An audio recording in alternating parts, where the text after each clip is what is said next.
Hyderabad LB Nagar లో BC సంఘాలు ఆందోళన నిర్వహించాయి. యాదగిరిగుట్ట దేవస్థానం trust board member Eshwaramma Yadav పై యూత్ కాంగ్రెస్ ప్రెసిడెంట్ శివచరణ్ రెడ్డి అనుచిత వ్యాఖ్యలు చేశారంటూ బీసీ సంఘాల నేతలు నిరసన తెలిపారు. ఈ క్రమంలో అప్రమత్తమైన శివచరణ్ అనుచరులు వారిని అడ్డుకునేందుకు ప్రయత్నించడంతో ఇరు వర్గాల మధ్య ఘర్షణ చోటు చేసుకుంది.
దీంతో ఇరు వర్గాలు ఒకరిపై ఒకరు రాళ్లు కర్రలతో దాడులు చేసుకున్నారు. ఘటనపై సమాచారం అందుకున్న పోలీసులు వెంటనే అక్కడకు చేరుకుని ఆందోళనకారులను చెదరగొట్టారు.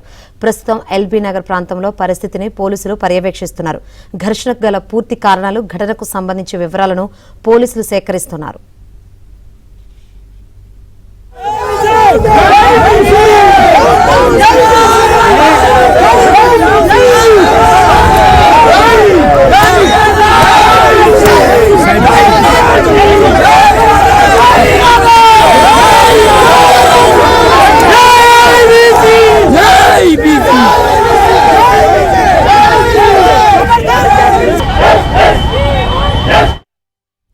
జాతీయ రహదారిపై భారీగా ట్రాఫిక్ జామ్ అయింది. ఎల్బీ నగర్ జంక్షన్ దగ్గర పెద్ద సంఖ్యలో వాహనాలు నిలిచిపోయాయి.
ఈ ఘర్షణ సంబంధించి మరిన్ని వివరాలు అందించేందుకు మా ప్రతినిధి సిద్ధార్థ సిద్ధంగా ఉన్నారు. సిద్ధార్థ. Thank you Shankari.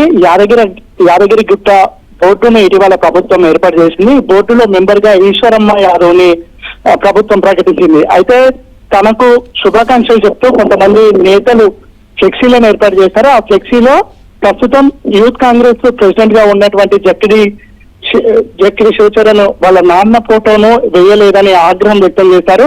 ఆ ఫ్లెక్సీని ఏర్పాటు చేసినటువంటి కాంగ్రెస్ నేతలను దుర్భాషలాడుతూ తిట్టినటువంటి ఒక ఆడియో వైరల్ అయింది. అయితే ఆ ఆడియోలో ఈశ్వరమ్మను ఉద్దేశిస్తూ కొన్ని అసభ్యకరమైన పదజాలాన్ని వాడుతూ కొన్ని వ్యాఖ్యలు చేసినట్టు బీసీ సంఘాలు ఆగ్రహం వ్యక్తం చేస్తున్నాయి. ఇదే విషయాన్ని కాంగ్రెస్ నేతలతో చర్చించడం జరిగింది. కాంగ్రెస్ నేతలు కల్పించుకొని అంటే శివచరణ్ ఆమెను తిడుతూ చేసినటువంటి వ్యాఖ్యలను వెంటనే ఉపసంహరించుకునేలా ఆయన పైన ఒత్తిడి చేయాలి, ఆయనకు ఉన్నటువంటి పదవిని తొలగించాలని నిన్నటి నుంచి వాళ్ళు డిమాండ్ చేస్తున్నారు.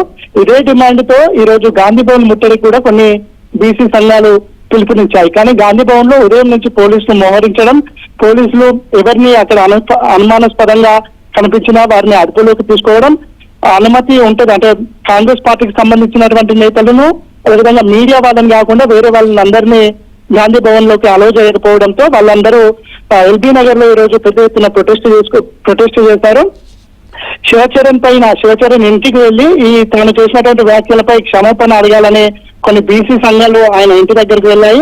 దాంతో ఇటు శివచరణ్ కి సంబంధించినటువంటి అనుచరులు ఇటు బీసీ సంఘాల మధ్యలో ఒక ఘర్షణ వాతావరణం తలెత్తింది. అక్కడ ఒకరిపై ఒకరు రాళ్లు విసురుకున్నారు. దీంతో రోడ్డు మీదకి వచ్చి బీసీ సంఘాలు నిరసన వ్యక్తం చేశాయి. ఇక పిసిసి చీఫ్ మహేష్ కుమార్ గౌడ్ కల్పించుకొని ఎవరైతే అనుచితమైన వ్యాఖ్యలు చేశారో జక్కడి శివచరణ్ పైన చర్యలు తీసుకోవాలి, ఆయన పార్టీ నుంచి సస్పెండ్ చేయాలి, ప్రస్తుతమైన యూత్ కాంగ్రెస్ అధ్యక్షుడిగా ఉన్నారు, ఆయనను వెంటనే పదవి నుంచి తీసివేయాలని డిమాండ్ చేస్తున్నారు. అతన్ని పదవి నుంచి తీసేంత వరకు లేదా ఆయన క్షమాపణ చెప్పేంత వరకు తమ నిరసనలో కొనసాగుతాయని బీసీ సంఘాల నేతలు చెప్తా ఉన్నారు. పార్టీలో అంటే కాంగ్రెస్ పార్టీలో ఉన్నటువంటి బీసీ నేతలు కూడా స్పందించి ఈశ్వరమ్మపై చేసినటువంటి వ్యాఖ్యలపై కాంగ్రెస్ పార్టీ స్టాండ్ ఏంటో తెలపాలని కూడా డిమాండ్ చేస్తున్నారు. పార్టీ అధిష్టానం కూడా ఈ విషయం రోజు రోజుకి సీరియస్ అవుతున్నటువంటి నేపథ్యంలో దీనిపై ఏ విధంగా స్పందించాలనే అంశానికి సంబంధించి పరిశీలిస్తున్నట్టు తెలుస్తా ఉంది. దీనిపై పిసిసి చీఫ్ మహేష్ కుమార్ గౌడ్ రేపు నిర్ణయం తీసుకునే అవకాశం ఉంది. Right, thank you Siddhartha.